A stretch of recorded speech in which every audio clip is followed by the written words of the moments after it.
The History of Poland Podcast, Episode 43, Leszek the Black. Hello and welcome back. Last time we left off with the continuing fragmentation of Poland. We covered a lot of territory in that episode, which I think was well worth it. But we can't run at that speed nonstop going forward. So we're going to slow down a bit for this episode and focus on the life of one person, Leszek the Black. As I mentioned in last week's episode, the death of Bolesław the Chaste meant that there was now a vacancy for the rulership of Kraków and the surrounding territories. And as I've mentioned many times in the past, these were some of the most productive, strategically important, and culturally significant lands in Poland. With that obligatory statement out of the way, you should now know that this power vacuum won't stay a vacuum for long. But in the eyes of Leszek the Black, there was no power vacuum. That's because Bolesław the Chaste had made Leszek his heir, as Bolesław had no children of his own.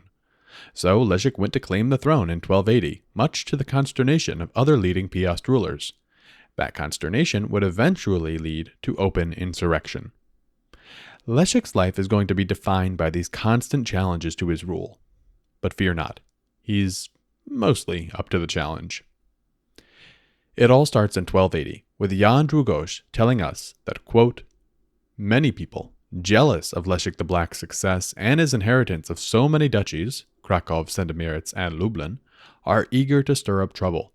One of these is Leo, son of the late King of Ruthenia, and now considered the most powerful of its dukes, who decides to try and appropriate Kraków, Sandomierz, and Lublin, and so assembles a huge army of Tatars, Lithuanians, Yakwingians, and other pagans, and with it invades Lublin, despite the unfavorable wintry conditions. Having ravaged it, he crosses the frozen Vistula into Sandomierz and plunders and destroys all in his path as he advances on the town and castle of Sandomierz.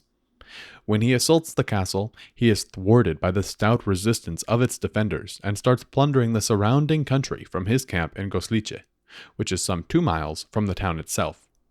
Here, on Friday, February the 3rd, he is attacked by a scratch Polish force hastily got together by Worch, the Castellan, and Peter the voivode of Kraków, and Janusz, the voivode of Sandomierz. Though they can see that the enemy outnumber them several times over, the Poles put their trust in God and attack, an act I would have called more thoughtless than brave, had it not proved successful. End quote. From there, the Ruthenians find that their act was pretty ill-conceived. Długosz goes on to tell us that, quote, the Ruthenians' first rank having been hewn down, the others panic, throw down their arms and take to their heels, all but the Tatars, who continue to fight until they too turn and run, pursued for many miles by the Poles. It is said that 8,000 died in the battle and 2,000 were taken prisoner, while 7 standards were captured. Realizing that attack is better than mere defense, Leszek assembles an army of 30,000 horse and 2,000 first-class foot in a fortnight and sets off in pursuit of Leo. He thrusts into Ruthenia and occupies a number of abandoned forts and captures others with weak garrisons and demolishes them. He devastates the country as far as Lwów and carries back to Poland a vast booty of people and cattle, for Leo has fled deep into Ruthenia and does not dare risk another battle. End quote. I will go so far as to say that's an excellent start to Leszek's rule. But there are problems facing Poland inside and out, and a successful battle against the Ruthenians is not going to be the only challenge facing Leszek as he solidifies his hold on power. 1281 rolls around, and there is mischief afoot. Henry IV is looking to make himself a more superior Piast ruler, and so, through an act of cunning, captures 3 dukes, including Przemysl of Wielkopolska, Henry of Legnica, and Henry of Głogów. This was done after they had been invited by him, so it was not looked on favorably by the rest of Poland. One person who was especially ticked off at the imprisonment of the dukes was Leszek. Deciding to insert himself into the matter, Leszek invaded the territory of Henry IV. Długosz tells us that with the help of the Duke of Pomerania and the Knights of Wielkopolska, he invades Wrocław. Quote, no village is spared, nor any town ruled by Duke Henry. And when the whole duchy has been devastated, the invaders advance on the suburbs of Wrocław itself. Henry remains stony-hearted and stubborn, and in the end, Leszek withdraws his army, taking vast booty with him. The 3 dukes now negotiate their freedom. End quote. So that's one more challenge faced by Leszek. And sure, he didn't really contribute to the release of the dukes and that the dukes eventually ransomed themselves, but he did accomplish 3 things. First, he got booty. Never underestimate the value of new riches. Second, he punished Henry, or rather Henry's subjects, but I'm going to treat them as interchangeably as they did at the time. Third, and finally, and most importantly, Leszek signaled to everyone around that he was going to be an active duke. No, he was not going to be one of those laid-back dukes who just sat around enjoying the splendor of their position. Instead, he was going to get involved, interfere, and promote his own interests. And he would have an opportunity to do exactly that very soon. On September 24th of the following year, that is, 1282, Lublin was suddenly invaded by the Yakvingians, or as they're called, the Jotvingians, or the Sudovians. The Yakvingians were a pagan Baltic tribe to the north of Poland, who were especially noted for their fierce warrior culture. Though the people who were noting that they had a fierce warrior culture were also the same people fighting against them, so who knows if that's an exaggeration or some sort of propaganda. Anyway, Długosz tells us that the Yakvingians invaded, having joined forces with the Lithuanians. Długosz tells us that, quote, their army, which has used remote paths, is estimated at 14,000 foot and horse. It is now split into 3 parts, which ravage and devastate the country as widely as they can for a good 10 days before returning home with immense booty. As soon as Leszek, who was in Krakow, hears of this, he stops dispensing justice, and with his knights, advances by forced marches on Lublin, calling up more knights as he goes. He expects the enemy still to be in Lublin, but when he gets there, he finds only a few wretches begging for help. He hesitates, uncertain whether to pursue his more numerous enemy, already in their forests, marshes, and other secure places, where an invading army would never find food, or to turn back and risk having to face scorn and derision. End quote. Leszek then spends the night in indecision and wakes the next morning. He reports that he was visited by the Archangel Michael in the night and told that he should attack and would be victorious. After telling this to his knights, who are very enthusiastic about this entire situation all of a sudden, they set out following the tracks of the barbarians. Długosz continues on, telling us that, quote, learning that these have already crossed the Bug and the Nerev, Leszek does so too, and on October 13th, catches up with the enemy, whose progress has been slowed by their vast booty. He finds them halted between the Nerev and the Niemen. At first sight of the Poles, the Yakvingians overestimate their number and take fright, though Leszek has only 6,000 foot and horse, mostly horse. The site of the ensuing battle is an area more of woods than of fields, and so does not allow the armies being split into separate units. The Poles initiate the attack, and though the barbarians withstand the first onslaught, they finally begin to withdraw. The withdrawal turns into flight, after which the fight becomes a slaughter. The terror of the Yakvingians is intensified by the growling and barking of the dogs guarding the captives, for these have become very noisy and are threatening to bite, as if they knew who their real enemy was. A remnant of the Yakvingians resists stoutly, and all but a few are killed. Those who do survive, and many of the Lithuanians who escape, are too ashamed to, or dare not, to return home, and commit suicide instead, either hanging themselves, drowning themselves, or killing each other.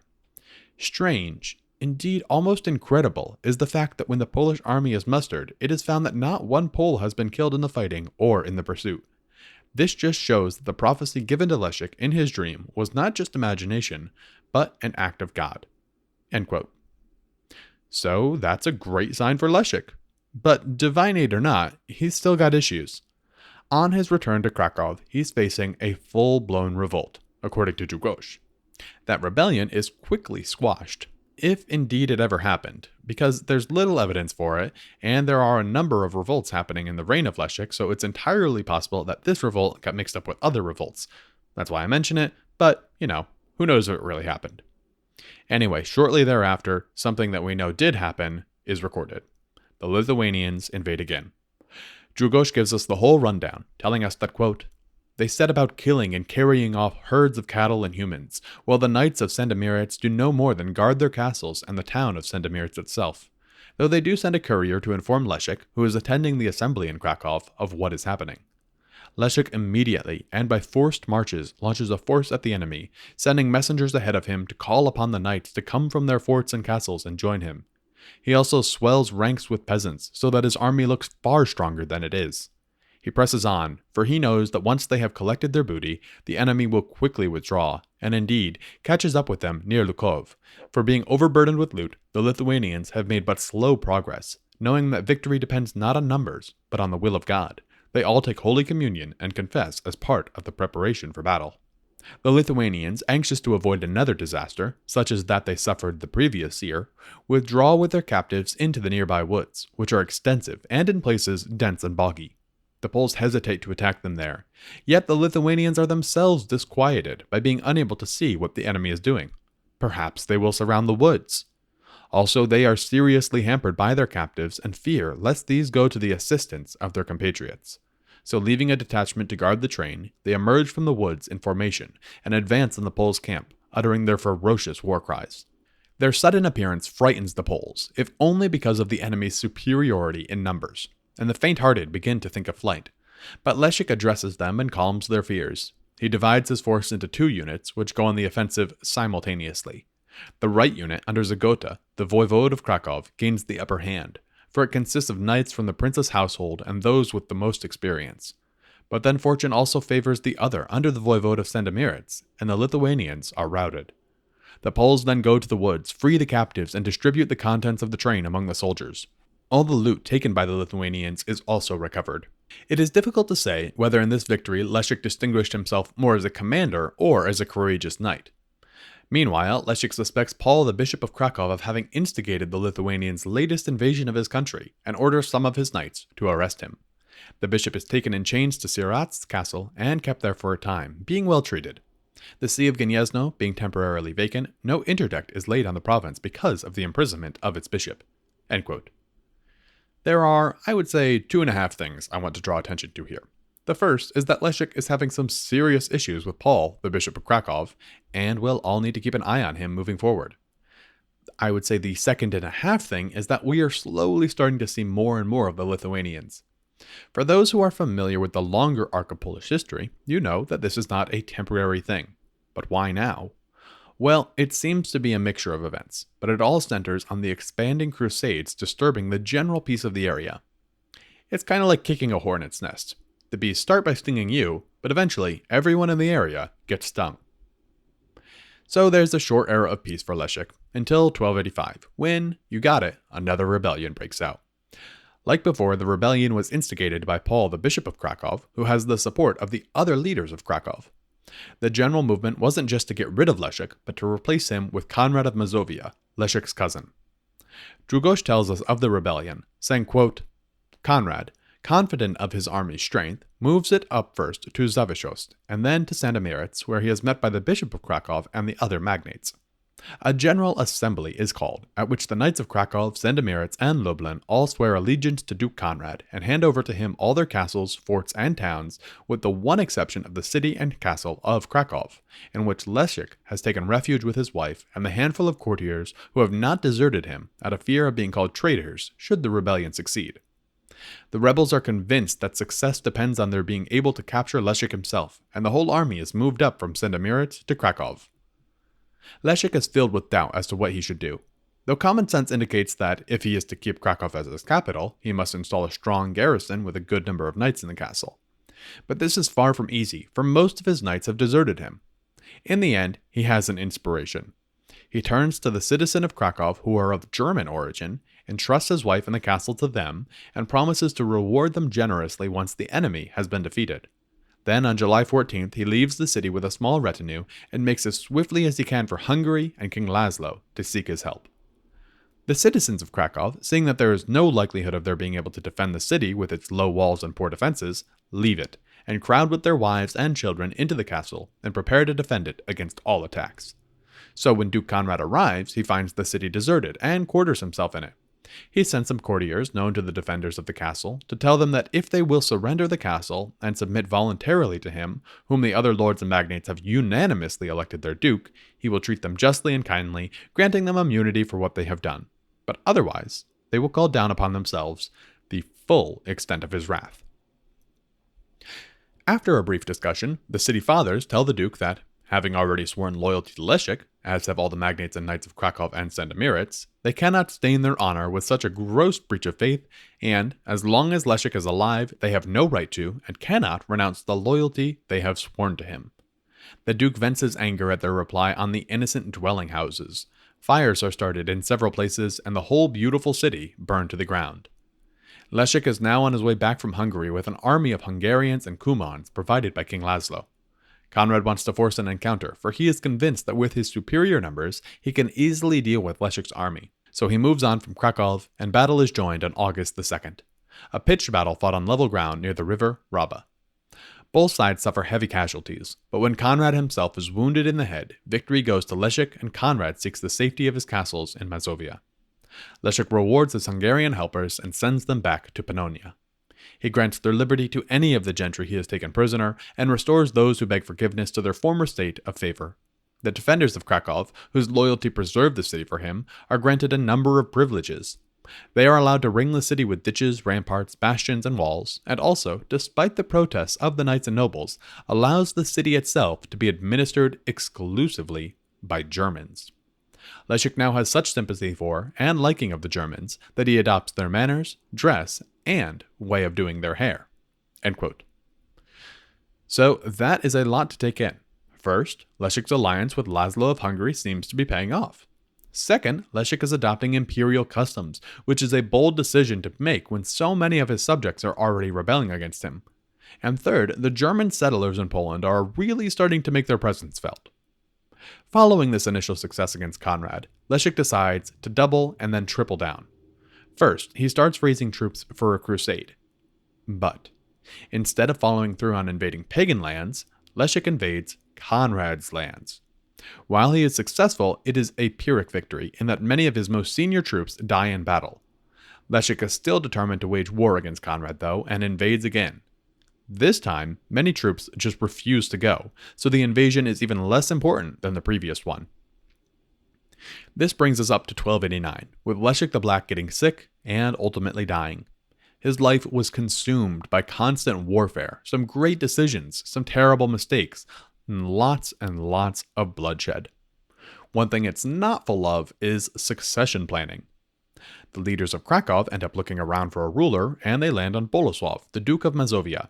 He accepts, but the people of Krakow are not thrilled with this idea because Bolesław's brother is Conrad, who they not so subtly ejected from the city. Fearing retribution, the people of Krakow send word to Henry IV the Righteous that they would love to have him come and rule over them.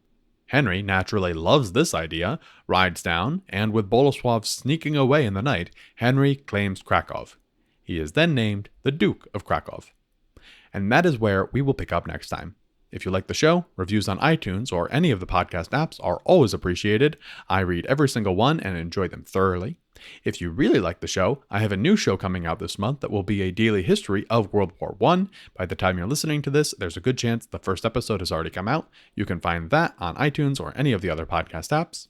And if you really like the show, you can always support it on Patreon by going to patreon.com/History of Poland podcast. Thanks for listening. I'll see you next time.